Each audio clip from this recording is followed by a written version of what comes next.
Life has a strange way of teaching us its hardest lessons through our best intentions. You're the one who always says yes at the office, the one carrying everyone's burden, yet you feel more invisible than ever. It's a cruel paradox. The more you give, the more you are taken for granted. But what if I told you that being too kind is actually your greatest mistake? Trust me, the real power lies in the boundaries you refuse to break. Stay with me, and I'll show you how to reclaim your life using Stoic wisdom.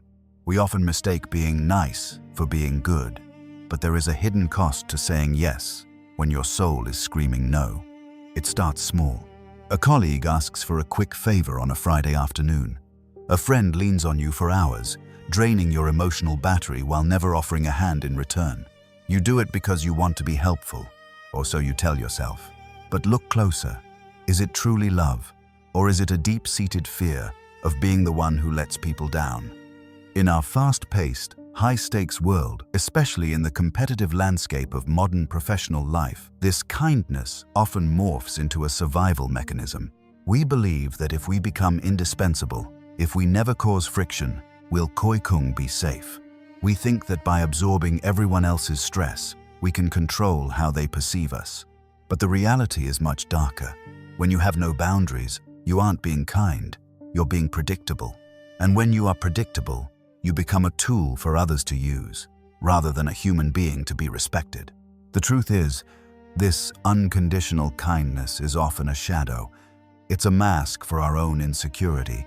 We use it as a shield to protect us from the discomfort of conflict. But in avoiding that discomfort, we create a much larger problem: the slow, quiet erosion of the self. Think about a painter. This painter has a vision, a beautiful masterpiece they are meant to create. They have a limited palette of vibrant colors, deep blues, fiery reds, and golden yellows. But as they sit down to work, people start knocking on the studio door. A neighbor needs a little bit of blue for their fence. A passerby wants some red for a sign. Because the painter is kind, they give a little to everyone. They don't want to seem selfish. They want to be liked. But eventually, the sun begins to set. The painter turns back to their own canvas, only to find their palette is dry. The colors are gone. The masterpiece is unpainted. They have served everyone else's needs, but they have failed their own purpose. This is exactly what happens when you live without boundaries. You give away your time, your focus, and your emotional energy until there is nothing left for your own life. You are left with a blank canvas and a hollow feeling in your chest. The Stoics would call this a lack of wisdom. They understood that your energy and your peace of mind are your most precious resources. If you give them away to anyone who asks, without discernment, you are not being a saint, you are being a poor steward of the life you were given. Trust me, the real power lies in understanding that your resources are finite. You cannot be everything to everyone and still be something to yourself. So, I want you to take a moment and be brutally honest with yourself. Look at your recent interactions at work or in your relationships. Are you being kind because your cup is overflowing and you truly want to share? Or are you giving away the last drops of your spirit because you're terrified of what will happen if you finally say no? The world will always ask for more of your color. It will take as much as you are willing to give. But you must remember that you are the painter. It is your responsibility to guard your palette. Because if you don't, you'll spend your whole life painting everyone else's world while your own remains gray and empty. That is the tragedy of being too kind. And it's time we talk about how to stop it. When we hear the word justice, we usually think of courtrooms, laws, or social movements. We think of fairness as something we owe to the world outside of us. But the Stoics, and specifically Marcus Aurelius, understood a deeper, more fundamental truth. They believed that justice, one of the 4 cardinal virtues, is not just about how you treat your neighbor. It is about the contract you have with your own soul. It is about being fair to the person you spend every waking second with, yourself.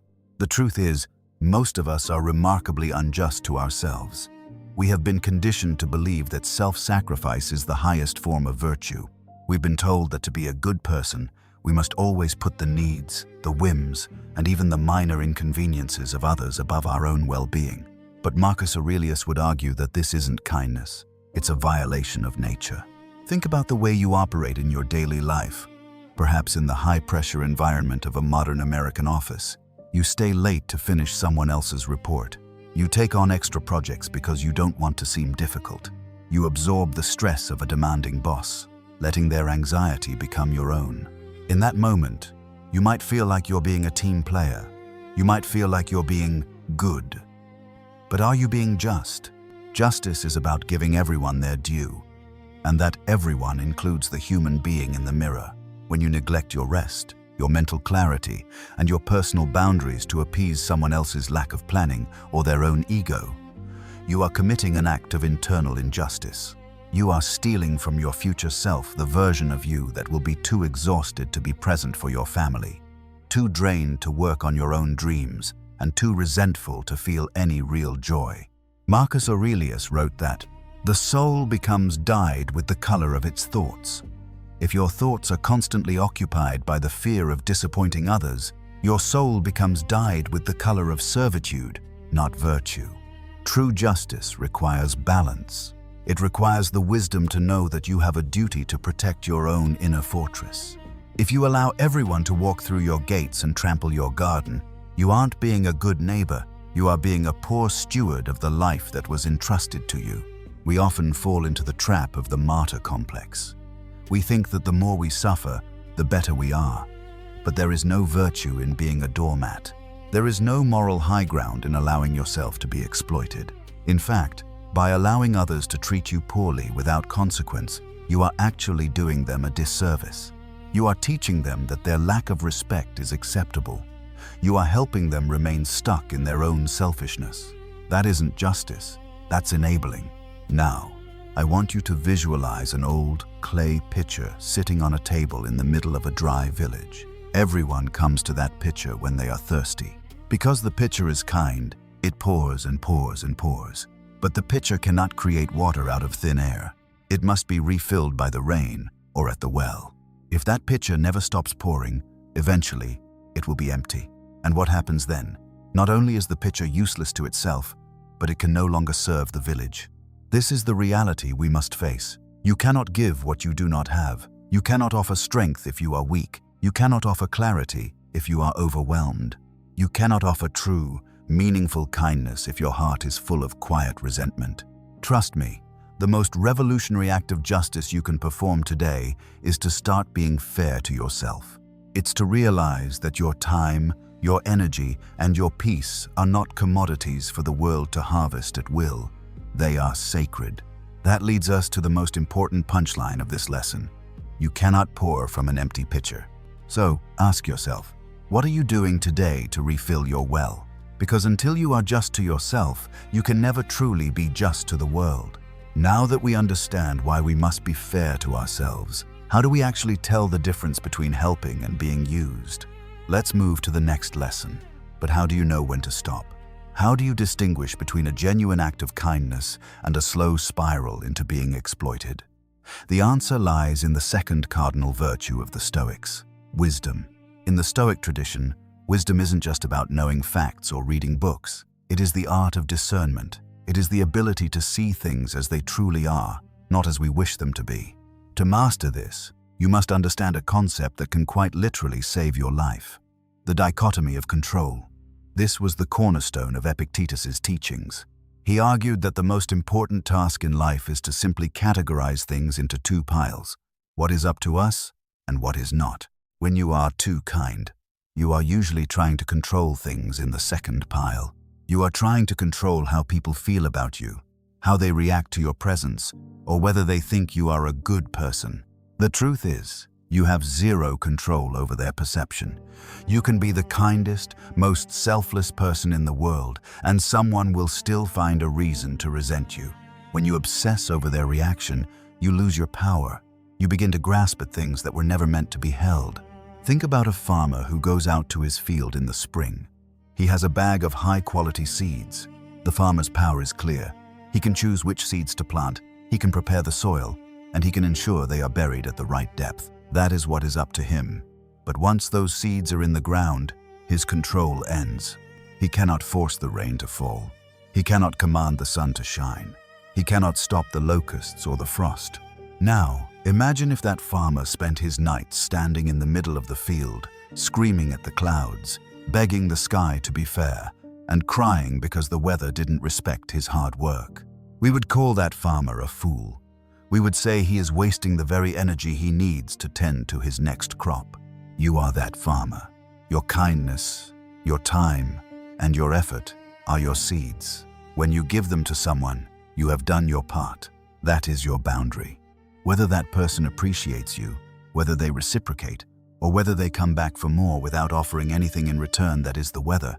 It is outside of your control. Wisdom is the moment you realize that you are responsible for the planting, but you are not responsible for the harvest in someone else's heart. If you continue to pour your seeds into soil that has proven to be barren year after year, you aren't being kind. You are being unwise. You are wasting a sacred resource on someone who refuses to grow. This is how you reclaim your life. You stop looking at their reaction and you start looking at your own choice. When someone asks for a favor that compromises your peace, your no is the fence around your field. If they get angry, if they try to guilt trip you, or if they stop talking to you altogether, that is just the weather. It doesn't mean your fence was wrong. It just means the weather is stormy. Trust me, the moment you stop trying to manage other people's emotions is the moment you become truly free. You stop the frustrated struggle and you enter a state of effortless flow. You realize that your value isn't a negotiation. You don't have to buy respect with endless favors. The real power lies in the clarity of your discernment. It's about knowing that while you owe the world your best effort, you do not owe the world your destruction. That is the power of the boundary. You are responsible for the gate, not the weather. Now that we've learned how to see the difference between help and harm, we have to deal with the hardest part, the fear. How do we find the strength to actually stand our ground when the world expects us to stay small? That brings us to the next pillar. But even when we have the wisdom to see the truth, something stops us. There is a deep primal fear that sits in the pit of our stomach the moment we think about setting a boundary. It's the fear of the silence that follows a no. The fear of the look on a friend's face when you can't show up. The fear of being labeled difficult, selfish, or not a team player. This brings us to the third cardinal virtue of the Stoics, courage. In the modern world, we often think of courage as something reserved for the battlefield or grand acts of heroism. But for the Stoics, the most frequent arena for courage is the social one. It is the courage to stand in your truth when it's uncomfortable. It is the courage to be disliked.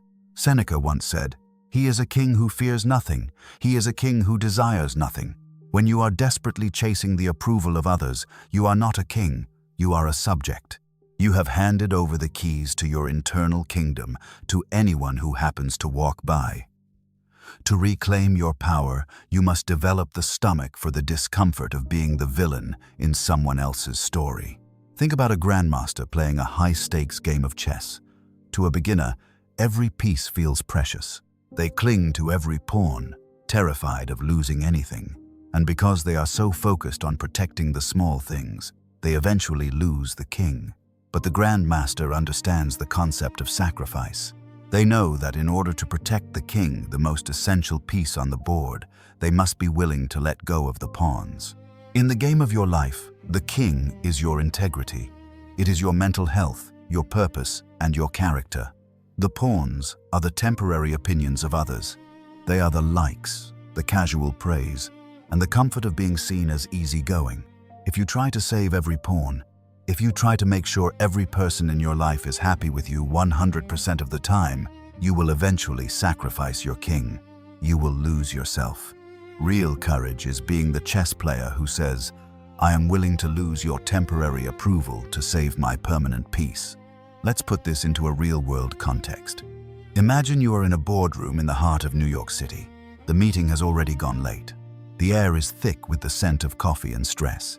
Your manager looks at you and asks for one small, additional task that will require you to work through the weekend, the same weekend you promised your family you'd be present. The room goes silent. You can feel the weight of expectation. Every nice part of you wants to smile and say, "No problem," but that is the coward's way out. Courage is the moment you take a breath, look them in the eye, and calmly say, I can't take that on right now. My schedule is full. The silence that follows will feel like an eternity. You will feel the adrenaline spike. You will worry about the promotion, the reputation, the gossip.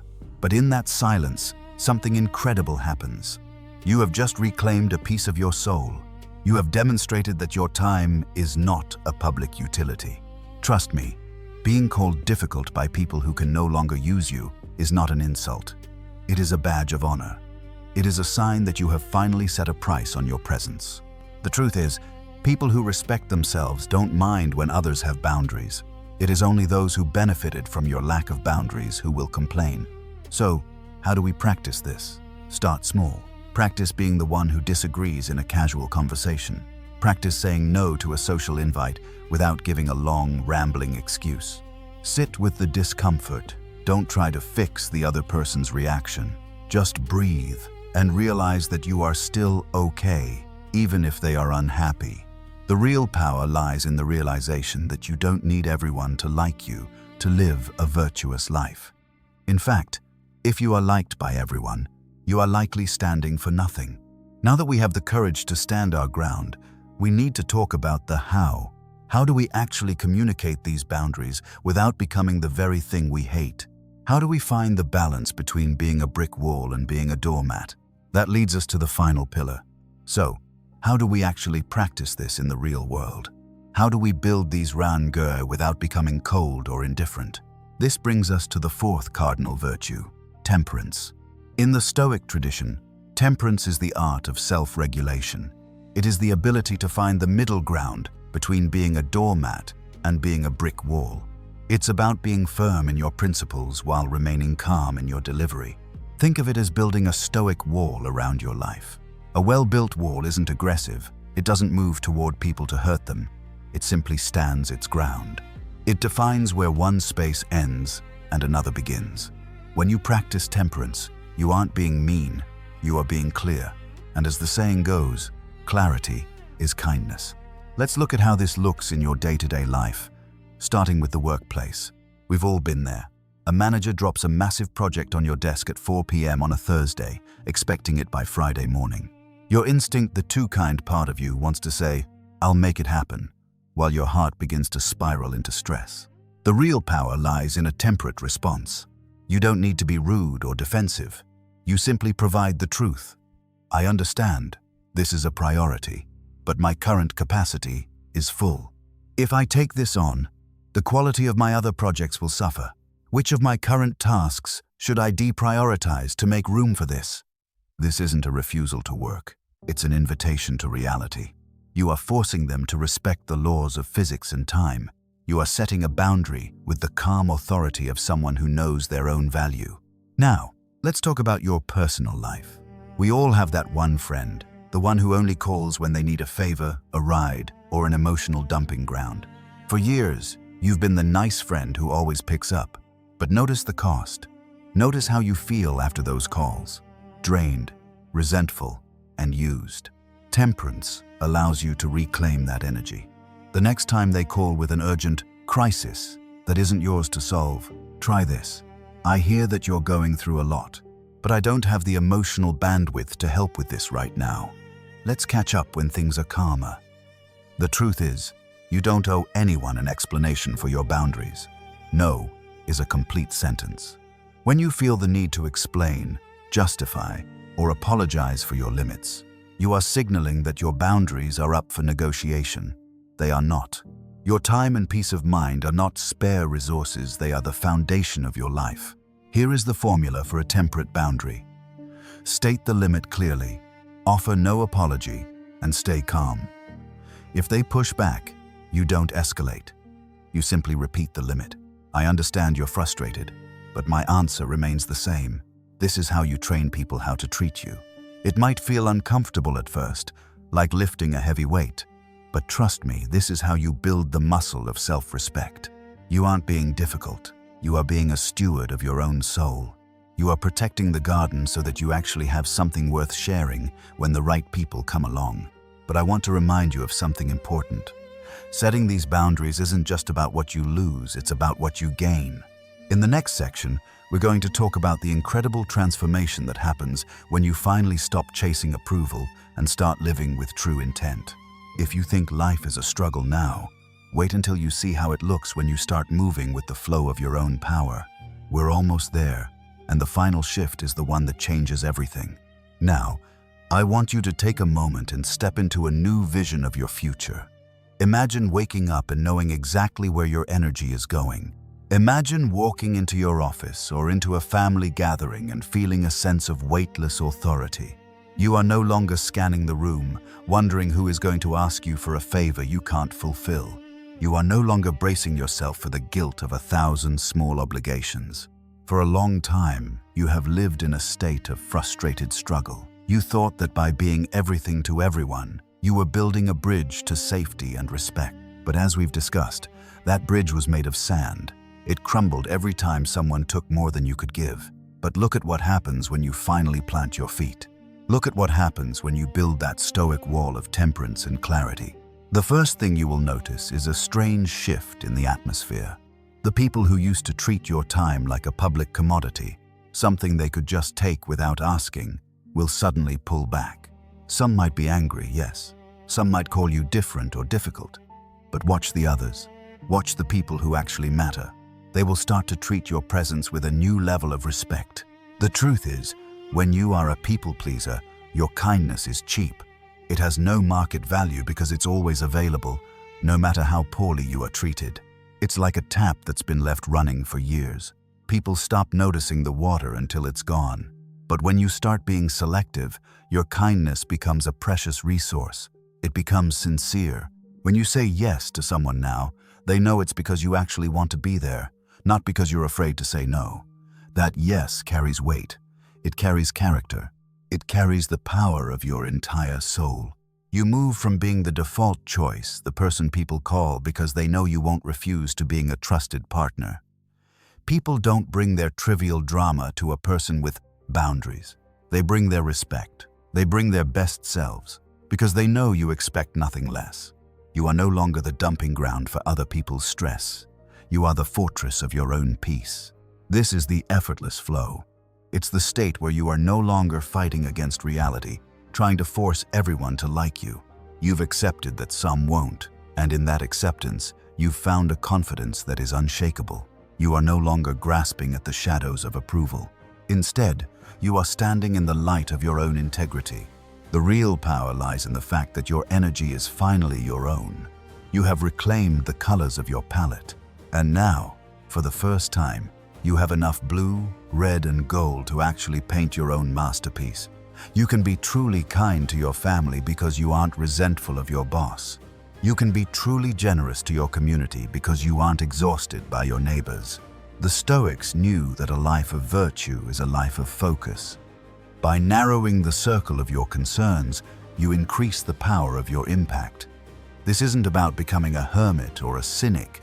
It's about becoming a person of substance. It's about realizing that a few deep, honest connections are worth more than 1,000 shallow, forced ones. Trust me, the version of you that stands on the other side of these boundaries is someone you will finally be proud to know. You will move through the world with a sense of calm and certainty that most people spend their whole lives chasing desperately.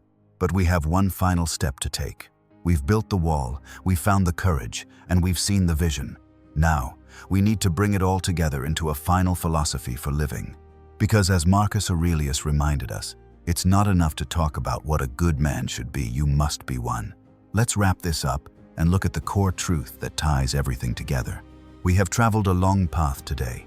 We've moved from the heavy, exhausting feeling of being invisible and taken for granted to understanding the hidden architecture of a soul that truly respects itself. But as we reach the end of this journey, I want to leave you with one final, undeniable truth that you must carry into the world. Let's be very clear. Kindness is a superpower. It is one of the most beautiful qualities a human being can possess. But kindness without boundaries is not kindness at all. It is just spinelessness. It is a form of moral cowardice disguised as virtue. When you give because you are afraid to say no, you aren't being a saint. You are being a victim. You are allowing the world to dictate your worth, instead of defining it yourself. The Stoics taught us that the only real tragedy in life is the loss of one's character. Every time you allow someone to trample your boundaries, every time you sacrifice your peace to appease someone else's ego, you are losing a piece of who you are. You are dyeing your soul with the color of servitude. True self-love, through the lens of a Stoic warrior, is an act of discipline. It is the realization that your life is a sacred trust. You are the guardian of your own inner fortress. If you do not value your time, why should the world? If you do not protect your energy, why should anyone else respect it? Loving yourself doesn't mean being selfish or cruel. It means having the integrity to say, "My peace is not for sale." We've explored the 4 pillars. Justice, being fair to yourself first. Wisdom, knowing the difference between helping and being used. Courage, finding the strength to be disliked. And temperance, the art of setting limits with calm, firm clarity. When you integrate these, you stop living in a state of frustrated struggle and you begin to move with an effortless flow. You move from being a default choice to a person of substance. If this message reached you at the right time, if you feel ready to reclaim the power you've given away for so long, I ask for a small favor. Hit the subscribe button. It takes only a second, but it allows us to continue building this community of individuals committed to mastering their own minds. Life is far too short to spend it as an unpaid extra in someone else's drama. It is time to step into your role as the master of your own life. Stop trying to control the weather of other people's opinions and start mastering the climate of your own soul. The world doesn't need more people who are nice out of fear. It needs people who are kind out of strength. It needs people who know how to say no, so that their yes actually means something. Always remember, life is not about controlling the results. It is about mastering yourself. Now, setting boundaries is only half the battle. To truly hold your ground, you must learn how to use one of the most powerful tools in the Stoic arsenal. I've put together a video on the power of silence that explores exactly how to navigate conflict and maintain your authority without saying a word. You can watch that right here. I'll see you in the next one.